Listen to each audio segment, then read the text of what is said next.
Side खबरों के लिए सब्सक्राइब करें फ्लेम मीडिया और उसके बाद बेल आइकन को प्रेस करें ताकि सबसे पहले आपको मिले एक्सक्लूसिव खबरें।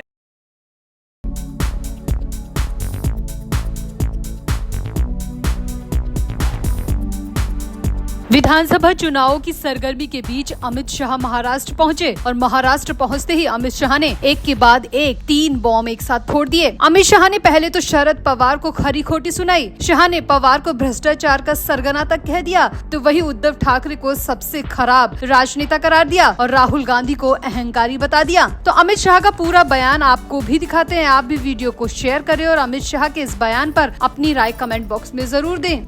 तो बीजेपी के महाराष्ट्र अधिवेशन में केंद्रीय गृह मंत्री अमित शाह ने विपक्ष पर तीखा हमला बोला। अमित शाह ने कहा कि शरद पवार देश में करप्शन के किंग पिन हैं। उन्होंने हमारे देश में भ्रष्टाचार को संस्थागत बना दिया है। मैं शरद पवार को ये बताने आया हूँ कि जब भी महाराष्ट्र में भाजपा सत्ता में आती है तो मराठा समुदाय को आरक्षण मिलता है और जब शरद पवार की एमवीए सरकार में आती है तो मराठा आरक्षण खत्म कर दिया जाता है। अमित शाह ने सीधे नाम लेते हुए शरद पवार पर निशाना साधा और उन्हें भ्रष्टाचार का सरगना बता दिया। अमित शाह ने कहा कि समाज के हर तबके को न्याय देने का काम बीजेपी ने किया है और विपक्ष ने और शरद पवार ने खास तौर पर झूठ फैलाया है। उन्होंने कहा कि आज अगर कोई भ्रष्टाचार का सबसे बड़ा सरगना इस देश में है तो वो शरद पवार है। शरद पवार ने भ्रष्टाचार की संस्थाएं खड़ी कर दी है, लेकिन अब ये नहीं चलेगा। इसके बाद अमित शाह ने कांग्रेस पर निशाना साधते हुए कहा कि कांग्रेस कभी गरीब का कल्याण नहीं कर सकती, सिर्फ बीजेपी ही जनहित और गरीब का कल्याण कर सकती है। अमित शाह ने कहा कि कांग्रेस दलित, आदिवासी और गरीब लोगों के उत्थान के लिए काम करने जैसी अफवाहें फैलाती है, काम कुछ करती नहीं है। अमित शाह ने कहा कि मैं पूछता हूं कि इतने सालों तक जब वो सत्ता में थे तो उन्हें किसने दलित, आदिवासी और गरीबों के लिए काम करने से रोका था। उन्होंने कहा था कि राजीव गांधी का नारा था हम दो हमारे दो, लेकिन वो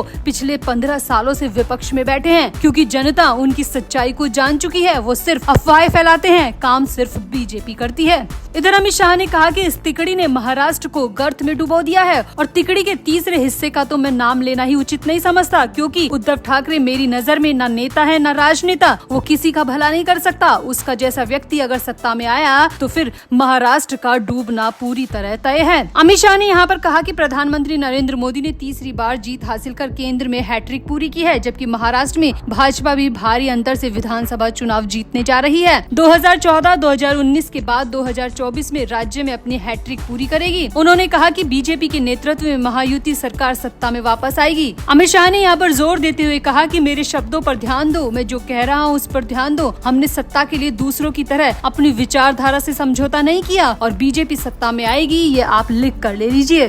तो कुल मिलाकर यहाँ पर अमित शाह ने अपने इस पूरे बयान में शरद पवार, कांग्रेस, राहुल गांधी और उद्धव ठाकरे को बुरी तरह लपेट दिया। जहाँ पर शरद पवार को करप्शन का किंग पिन कह दिया तो वहीं राहुल गांधी को अहंकारी बता दिया और कह दिया कि राहुल गांधी लोकसभा जीत के बाद बहुत ज्यादा अहंकार में आ चुके हैं और उनका अहंकार ही उनके विनाश का कारण बनेगा। वहीं अमित शाह ने उद्धव ठाकरे को तो नेताओं की लिस्ट से ही बाहर कर दिया। तो आपका अमित शाह के इस पूरे बयान पर, पूरे भाषण पर क्या कहना है? आप भी अपनी राय कमेंट बॉक्स में जरूर दें और वीडियो को भी शेयर करें।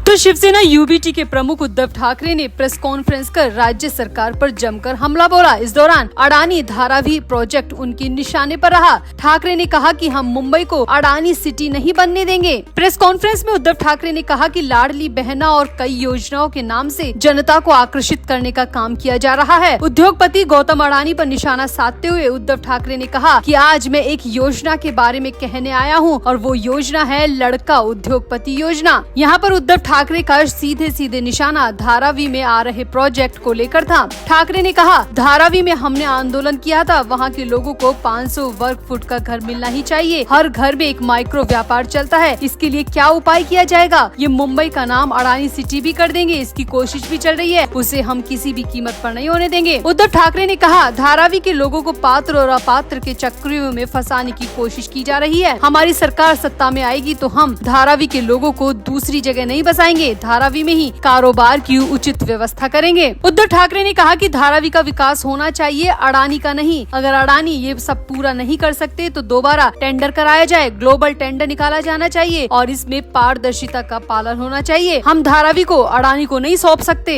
यहाँ आपको बता दें आखिर अडानी धारावी प्रोजेक्ट है क्या? तो भारतीय अरबपति गौतम अडानी ने मुंबई के स्लम एरिया धारावी का कायाकल्प करने के लिए पहले बोली जीती थी। बीते साल सितंबर महीने में इस काम को अंजाम देने के लिए उन्होंने एक नई कंपनी भी बनाई थी। खबर आई थी कि अडानी ग्रुप ने धारावी के पुनर्विकास के लिए ग्लोबल टीम का चयन किया है और इसके लिए मशहूर आर्किटेक्टर को जिम्मा सौंपा गया है। वो इस पूरे स्लम एरिया का रीडेवलपमेंट करेगी। गौतम अडानी के नेतृत्व में अडानी ग्रुप ने धारावी स्लम एरिया के रीडेवलपमेंट के लिए पिछले साल जुलाई में बोली जीती थी। महाराष्ट्र सरकार ने अडानी की $619 मिलियन की बोली को स्वीकार कर लिया था। धारावी स्लम न्यूयॉर्क के सेंट्रल पार्क के आकार के लगभग 3/4 है और इसका नजारा हॉलीवुड डायरेक्टर डैनी बॉयल की ऑस्कर विजेता 2008 की फिल्म स्लम डॉग मिलेनियम में भी दिखाया गया था।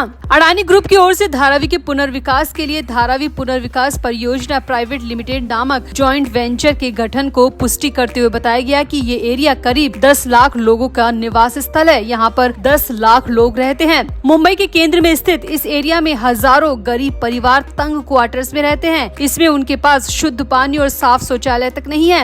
इसके रीडेवलपमेंट का काम दशकों से लटका हुआ है, राजनीति के चक्कर में फंसा हुआ है। इसका पुनर्निर्माण एक बहुत बड़ा काम है जिस पर पहली बार 1980 के दशक में विचार किया गया था, लेकिन तब से सिर्फ विचार ही चल रहा है। इसके रीडेवलपमेंट का काम आज तक शुरू नहीं किया गया और अब शिंदे सरकार अडानी ग्रुप की मदद से इसका काम कराने जा रही है, तो एक बार फिर से इस पर सियासत हावी होती दिख रही है। सामने तो ये भी आया है कि उद्धव ठाकरे ने मीडिया कॉन्फ्रेंस से पहले कांग्रेस नेताओं से भी इस संबंध में बोलने को कहा था, मगर कांग्रेस की तरफ से साफ इनकार कर दिया गया, जिसके बाद उद्धव अकेले ही प्रेस कॉन्फ्रेंस के लिए आए। अब आप समझ ही चुके होंगे कि 10 लाख लोग कितनी मुश्किलों से जीवन यापन कर रहे हैं। भले ही उद्धव ठाकरे की बात सही हो, मगर गरीबों को राजनीति से या अडानी से मतलब नहीं है। उन्हें तो उनके इलाके में पुनर्निर्माण से मतलब है, पक्के घर से शुद्ध पानी से मतलब है। क्या वाकई में इस्लाम एरिया का विकास होना चाहिए या फिर गंदी राजनीति एक बार फिर से धारावी के गरीबों की बलि चढ़ा देगी? आपको क्या लगता है? आप भी अपनी राय कमेंट बॉक्स में जरूर दें और वीडियो को भी शेयर करें।